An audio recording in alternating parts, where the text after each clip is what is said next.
Bonjour à tous et bienvenue sur le plateau de Bonjour chez vous. Aujourd'hui, notre thème du jour est « Il n'y a pas d'âge pour servir Dieu ». Et oui, hier, on a fait une très belle émission sur les jeunes. Eh bien, on va laisser les aînés qui ne seront pas en reste aujourd'hui. Les aînés auront aussi leur émission. Non, pas du tout. Mais... De quoi parlez-vous, Madame Lebeau? De qui parle-t-on? Toi et Jonathan, quoi. On s'en pas visé. Ma femme est beaucoup plus jeune que moi. J'ai 26 jours de moins. Beaucoup plus jeune, tout à fait. C'est notable. Vous avez compris pourquoi je vous ai mis sur le plateau aujourd'hui. Ah, on est démasqués. J'espérais que ça passe inaperçu. Une émission pour nos chers aînés, parce qu'il y a des aînés dans l'Église, des gens formidables qui ont une merveilleuse vie qui a été accomplie et qui continue d'être accomplie. Pour les enfants qui nous écoutent, on peut être la fille aînée même quand on a 8 ans. Hein. Oui, d'accord. Bon, les personnes plus âgées, ça te convient? Je trouvais que les aînés, ça faisait plus joli. Personnes du grand âge. Et on va voir qu'effectivement, il n'y a pas d'âge pour servir Dieu. Et c'est pas parce qu'on est officiellement retraité par le gouvernement qu'on est retraité du service pour Dieu. On va en parler donc dans cette émission. Et Anne, tu vas faire une rubrique flashback aujourd'hui. Oui. Et justement, je vais vous parler d'une nuit folle. On reste très correct quand même, Madame Lebeau. En fait, une nuit folle exactement qui s'est produite sur l'île Lewis, une visitation de Dieu en 1948, donc dans les îles Hébrides au nord de l'Écosse. Et il y a justement deux grands-mères qui sont à l'origine de ce phénomène divin. Wow. 82 et 84 ans, et les deux sœurs Smith, qui étaient handicapées, même, elles étaient invalides l'une et l'autre. Et pourtant, c'était des femmes de Dieu qui ont imploré Dieu pour le salut de leur île et qui l'ont obtenu. Et comme quoi, il n'y a pas d'âge pour servir. Il n'y a pas d'âge pour servir. Je l'ai dit genre 3 fois. Allez, je vais le redire à la fin, je pense. Allez, Jonathan, on commence cette émission avec la pensée du jour. Nous disons aujourd'hui, sois un Caleb aux cheveux blancs. Alors, évidemment, il faut se souvenir de qui est Caleb. On retrouve Caleb dans le livre de Josué, chapitre 14, verset 7, où Caleb va dire à Josué « J'avais 40 ans quand Moïse », donc il fait référence donc, à la sortie d'Égypte, il dit « J'avais 40 ans ». Et quelques temps plus tard, il dit « Maintenant, voici, je suis âgé aujourd'hui de 85 ans ».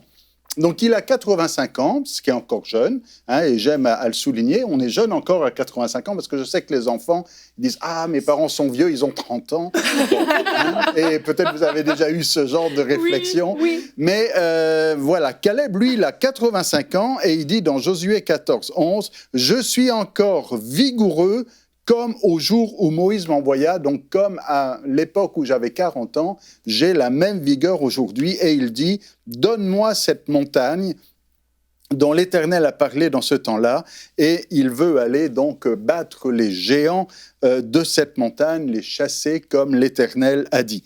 Alors, on a souvent tendance à croire que l'âge est un frein pour servir Dieu et on veut enlever cette idée, cette mauvaise idée aujourd'hui.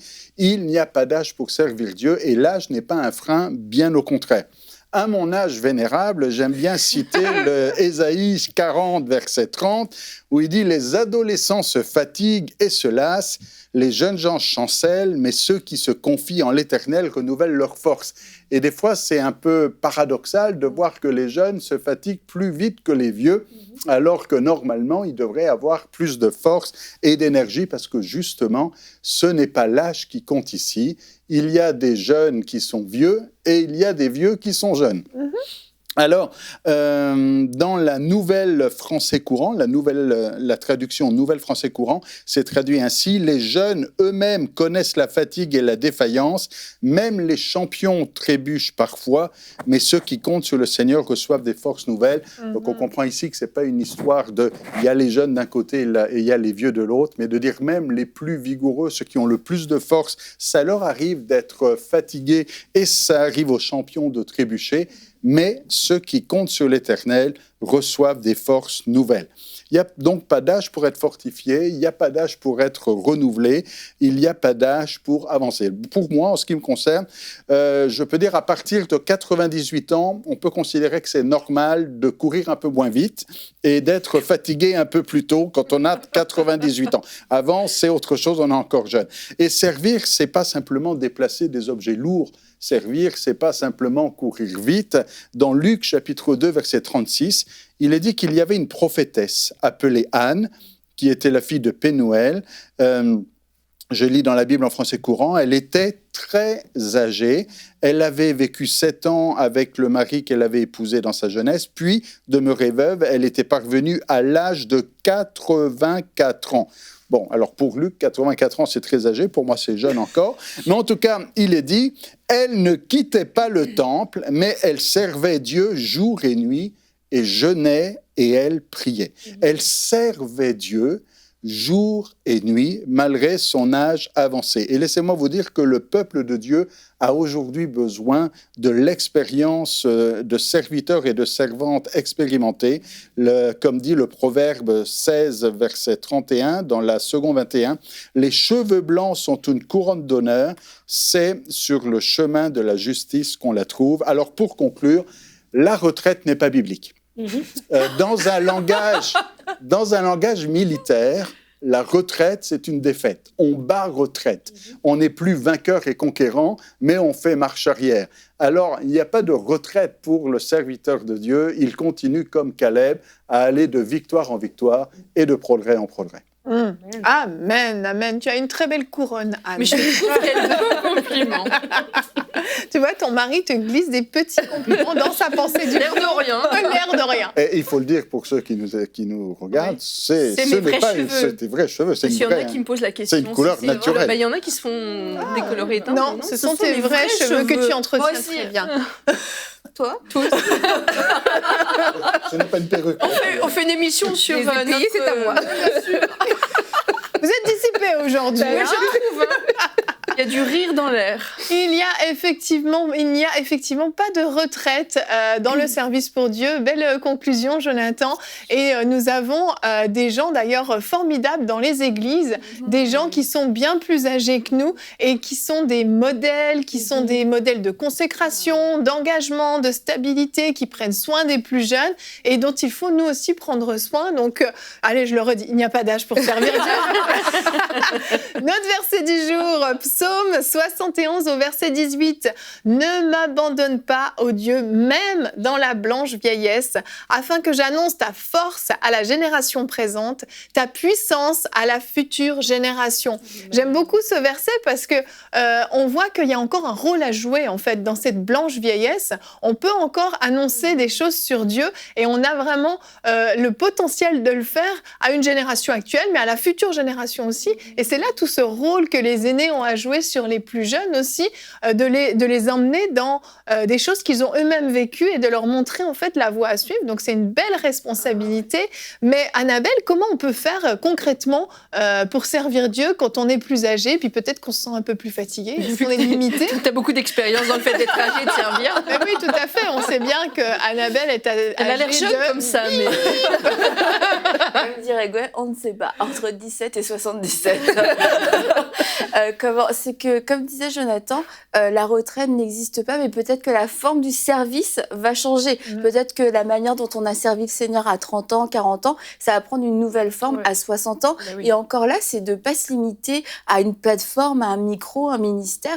Lorsque on lit ce genre de verset, annoncer ta force à la génération présente et ta puissance à la génération future, ça se fait très bien dans un salon avec ses petits-enfants, avec dans le cadre d'un repas, de tout. Enfin, je veux dire, faut pas se limiter. Et il y a quelque chose quand même que les personnes à la retraite ont, qui est quelque chose extrêmement précieux, c'est le temps.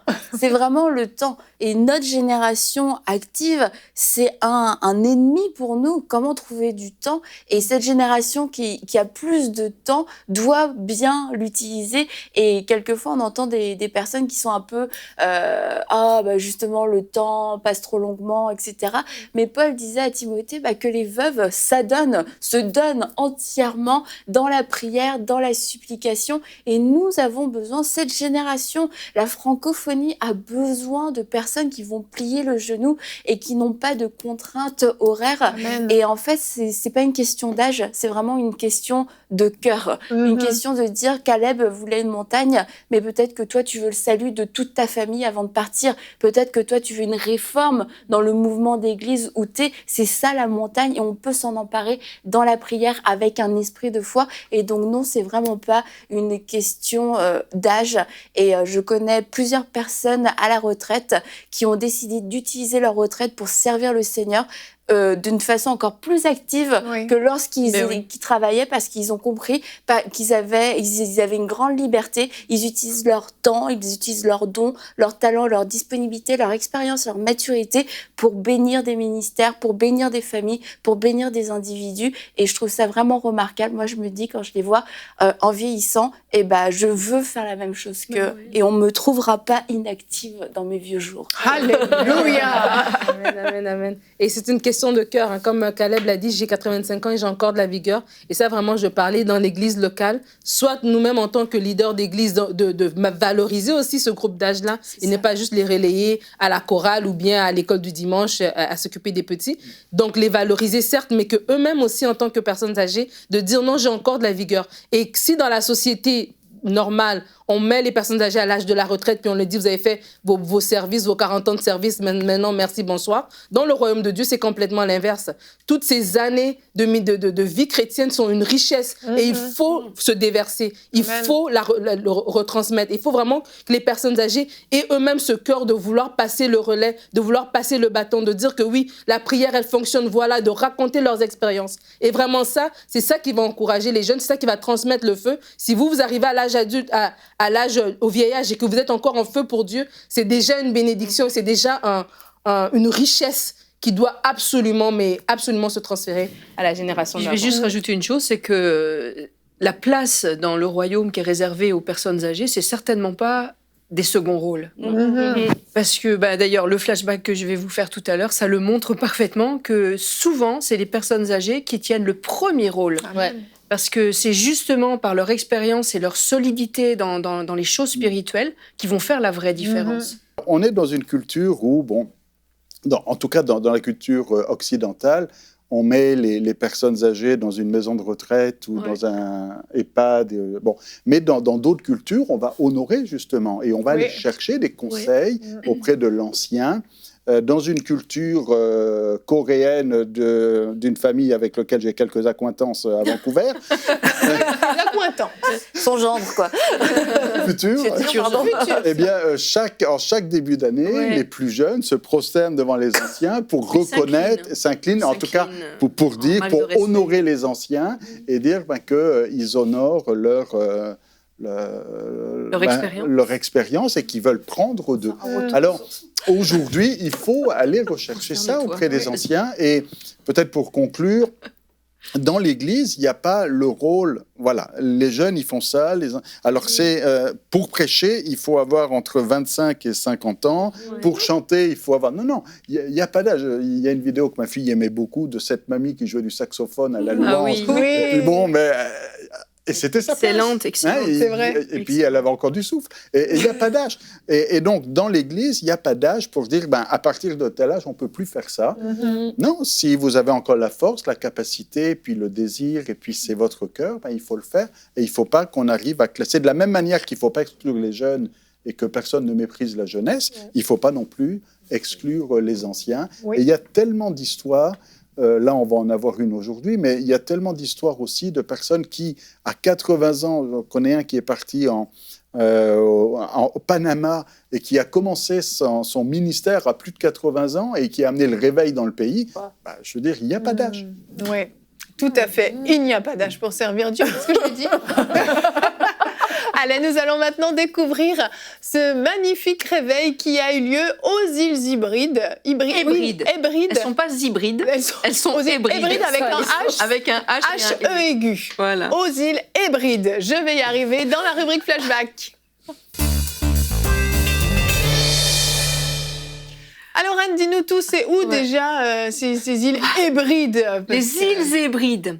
Oui, parce que c'est le lieu vraiment de quelque chose de phénoménal. On va voir la carte puisque tu veux savoir où c'est. Oui, je veux savoir. C'est au nord de l'Écosse, enfin au nord-ouest de l'Écosse.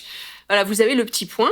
Donc c'est vraiment au nord de la Grande-Bretagne. Il ne doit pas faire chaud. Il fait pas chaud, effectivement. Ce sont des îles battues par les vents, assez froides, mais il y a une population quand même assez conséquente sur ces îles.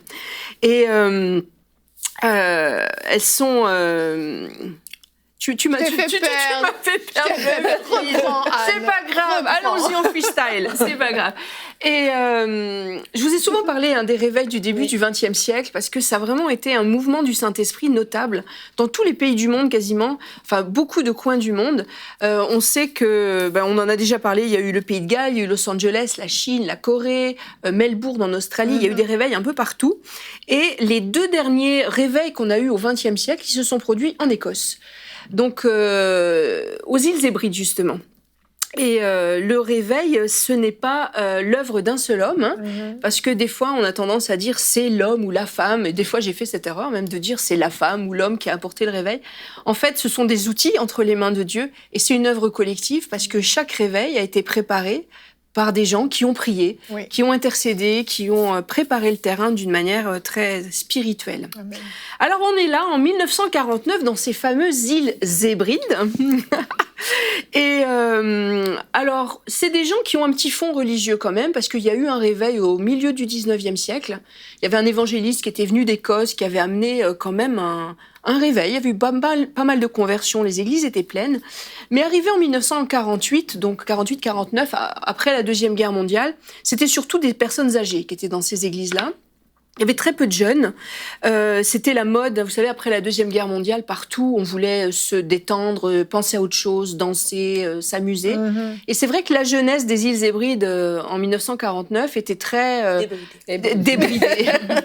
On passait beaucoup de temps dans les bals, dans les cinémas et dans les bars, et il n'y avait plus personne à l'église. À tel point que le pasteur de la paroisse de Barvas avait décidé, avec son comité d'anciens, de faire passer une communication publique, donc dans les journaux locaux, et affichée sur le mur de l'église, et aussi dite dans l'église, qui appelait les jeunes à bien réfléchir à leur salut, et que il fallait bien qu'ils considèrent leur voix avant que vraiment le jugement de Dieu tombe. Donc je suis pas sûre que ce soit au niveau marketing très vendeur au niveau de la jeunesse, mais en tout cas bon. Au moins c'était véridique. Au moins c'était véridique. Et il n'a pas décidé de fermer l'église. Et il n'a pas fermé l'église. Elle n'était pas fermée. Il y avait quand même pas mal de personnes âgées. Mais parmi les personnes âgées de sa paroisse, il y avait 2 femmes âgées, Peggy et Christine Smith, 82 et 84 ans. Peggy était aveugle et sa sœur était perclue d'arthrite, donc elle était bossue. Et donc, elles habitaient à 10 km de l'Assemblée, donc elles se rendaient plus physiquement à l'église. Mais c'était des femmes de Dieu, des femmes de prière, et donc elles avaient de très bons rapports avec leur pasteur. Et les voilà, Peggy et Christine, donc Peggy à gauche et Christine à droite. Et les gens venaient à elles pour demander des conseils, et elles avaient de très bons rapports avec leur église. Et elles avaient un fardeau pour le salut de leur île. Un fardeau pour le salut des âmes de leur île, et elles priaient, c'était des femmes qui priaient jour et nuit pour le salut de leur île. Et un jour, Peggy a eu une vision. Et elle a vu dans sa vision son église remplie de jeunes. Et avec un homme qui prêchait sur le pupitre. Et au pupitre. Et elle a appelé son pasteur, donc le pasteur Mackay, et elle lui a dit, écoutez, voilà la vision que j'ai eue. Dieu veut faire quelque chose parmi la jeunesse de cette île. Et le pasteur Mackay lui dit, écoutez, on a tout essayé, il n'y a rien qui fait. Et là, elle lui a dit quelque chose d'assez particulier. Elle a dit, écoutez, pasteur, vous avez peut-être tout essayé, mais avez-vous essayé Dieu? Donc elle avait 84 ans, mais elle n'avait pas la langue dans sa poche. Et son pasteur, qui était quand même un homme humble, lui a dit, écoutez, je vais demander au comité d'anciens s'ils veulent bien se joindre à moi dans la prière, 2 soirs par semaine. Et elle lui répond, écoutez, alors si vous faites cela, ma sœur et moi, nous nous engageons à nous mettre à genoux aussi 2 fois par semaine, à 10h le mardi soir et le vendredi soir, et nous resterons sur nos genoux jusqu'à 4h du matin, jusqu'à temps que les jeunes se reviennent à Dieu. Et ça a duré pendant plusieurs mois, donc ils sont persévérants. Donc le comité des anciens de l'Église et ces 2 vieilles femmes ont persévéré pendant plusieurs mois, 2 nuits par semaine, de 10h du soir à 4h du matin, à intercéder pour les jeunes, pour leur île en général, mais aussi surtout pour leurs jeunes. Et un soir, justement, ils étaient réunis. Ils se réunissaient pas dans l'église, ils se réunissaient dans une ferme. Il y avait une grange, donc ils étaient dans la grange. Et pendant un de leurs moments de prière, il y a un des anciens qui a ouvert sa Bible et qui a lu le psaume 24 et qui a lu « Qui pourra monter à la montagne de l'Éternel? Qui s'élèvera jusqu'à son lieu saint? Celui qui a les mains innocentes et le cœur pur, celui qui ne livre pas son âme au mensonge et ne jure pas pour tromper, celui-là obtiendra la bénédiction de l'Éternel. » Et il a refermé sa Bible. Et là, il s'est mis à prier. Il a dit « Seigneur, est-ce que mes mains sont innocentes et est-ce que mon cœur est pur ?» Il s'est arrêté, il s'est mis à genoux, il s'est mis sur sa face. Et à ce moment-là, il y a 3 autres anciens qui sont tombés sur leur face en prière, sous l'Esprit de Dieu. Et à ce moment-là, il y a eu comme un tremblement de terre sur l'île. Ils ont senti bouger la maison. La terre a bougé vraiment, physiquement. Et la conscience de Dieu a commencé à saisir les gens dans leur foyer. Ils ont commencé à se parler de Dieu, qu'est-ce qu'il y avait après la mort, est-ce qu'ils étaient sauvés? Chacun dans les fermes, dans les maisons, ce soir-là, les gens ont commencé à être saisis par le souci de leur éternité. Et Peggy, dans sa vision, je vous ai dit qu'elle avait vu un homme sur le pupitre, au pupitre, hein, pas sur le pupitre, derrière le pupitre. Et cet homme, c'était un évangéliste qui était assez connu dans le coin, il s'appelait Duncan Campbell. Et à ce moment-là, c'est lui qu'on voit, il était en train de faire une mission d'évangélisation sur l'île de Skye, qui était pas loin, un peu plus au sud. Et donc Peggy a dit à son pasteur, contactez Duncan Campbell, c'est lui qu'il faut, Dieu me montre que c'est lui, il faut qu'il vienne. Et Duncan Campbell était engagé dans une mission de plusieurs semaines sur l'île de Skye. Il répond, il n'en est pas question, je suis déjà engagé. Et c'était une grosse convention d'été avec plein de gens qui venaient de partout, les hôtels étaient réservés.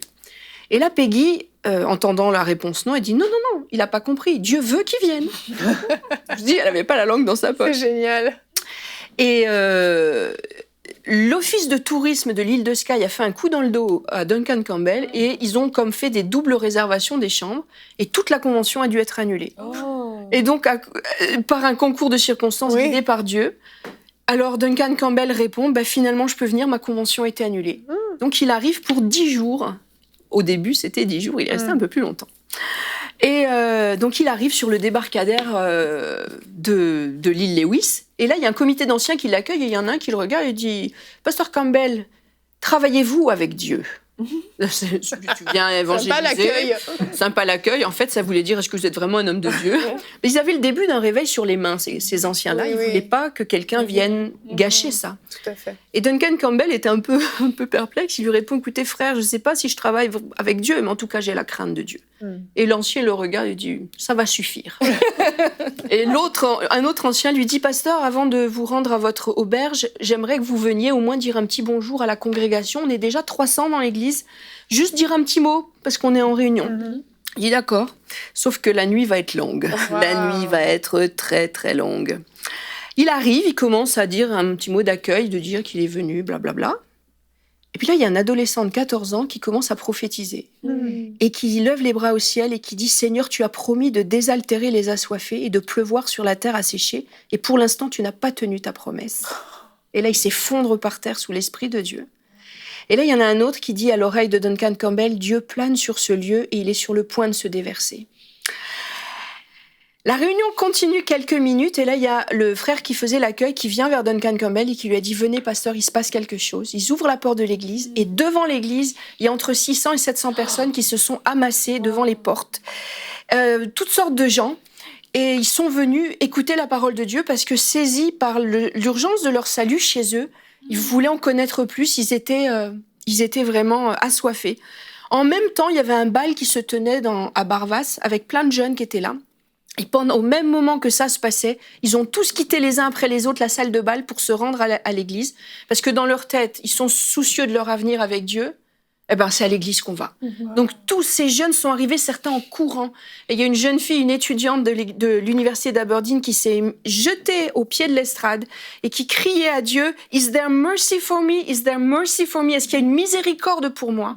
Et tout le monde était en train de se répandre devant Dieu. Ça a duré jusqu'à 4 heures du matin. Et là, Duncan Campbell, il s'apprête à partir de la salle, mais c'était pas fini.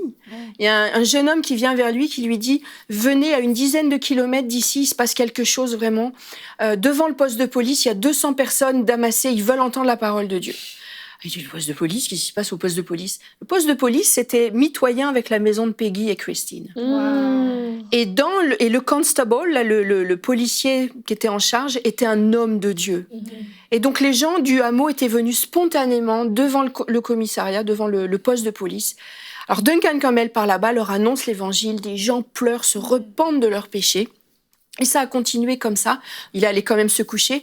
Donc il était venu pour 10 jours, ça a duré 3 ans. Et pendant 3 ans, les villages, les uns après les autres, se sont repentis. Et à un moment, il y a une petite anecdote, j'espère que j'ai un petit peu de temps pour vous la donner. Il y avait un coin de l'île qui était très récalcitrant et Duncan Campbell n'était pas allé, puis il n'y avait pas de lieu de réunion. Peggy lui dit « Dieu m'a dit qu'il fallait que vous alliez annoncer l'évangile là. » Il dit « Non, mais il y a pas, les gens veulent rien savoir, il n'y a pas de lieu de réunion. » Il dit « Si, je vous dis. » Elle dit « Pasteur, si vous aviez avec Dieu la communion que vous devriez avoir, vous sauriez que c'est sa volonté que vous y alliez. » Et en toute humilité, il dit on va s'agenouiller, on va prier. Peggy commence à prier. Seigneur, tu te souviens de la conversation qu'on a eue tous les deux à 2 heures du matin, cette nuit? Eh bien, le pasteur Campbell ne croit pas, lui, qu'il soit utile de s'y rendre. Pourrais-tu, s'il te plaît, lui donner la sagesse dont il a besoin pour comprendre que sa place est d'annoncer l'évangile à ce village? Et là, Duncan Campbell entend ça, il fait d'accord, Peggy, je vais y aller. Il y va, et il y a 300 personnes qui attendent dans un champ. Enfin, c'est pas une lande, c'est pas un champ, c'est, vous savez, la lande. Ouais. Ils attendent là, ils attendent parce qu'ils veulent savoir. Il leur annonce l'évangile et là encore, il y a plein de repentance. Il y a encore d'autres anecdotes vraiment sidérantes dans ce réveil aux îles Lewis. Et vous savez, Duncan Campbell a toujours refusé de dire que c'était lui qui avait amené le réveil. Et on le voit, c'est pas lui qui l'a amené, il est venu après coup. Et il dit, c'est Peggy et Christine qui ont fait le plus gros du travail, ces 2 grands-mères, parce qu'elles ont sans relâche intercédé pour le salut des âmes de leur île et elles l'ont obtenu. Alors à 80 ans, il n'est pas trop tard pour faire la différence. Amen, waouh, merci Anne. Très très belle histoire, super touchante je trouve. Je vais juste ajouter il disait souvent, on parle de réveil un peu à tort et à travers, il dit on qualifie de réveil des campagnes d'évangélisation, toutes sortes d'efforts d'évangélisation, mais il dit un réveil c'est ça, c'est quand spontanément, et il dit même en quelques heures, les gens sont saisis du souci de leur éternité et cherchent avec un cœur éperdu la miséricorde de Dieu. Amen, c'est ça le réveil. Merci Anne pour ce magnifique flashback super inspirant. Et je veux terminer cette émission en vous disant à vous, oui, qui êtes peut-être à la retraite, qui avez peut-être des cheveux blancs, vous rappelez ce qu'Annabelle a dit tout à l'heure, vous avez quelque chose de très précieux entre les mains, vous avez du temps.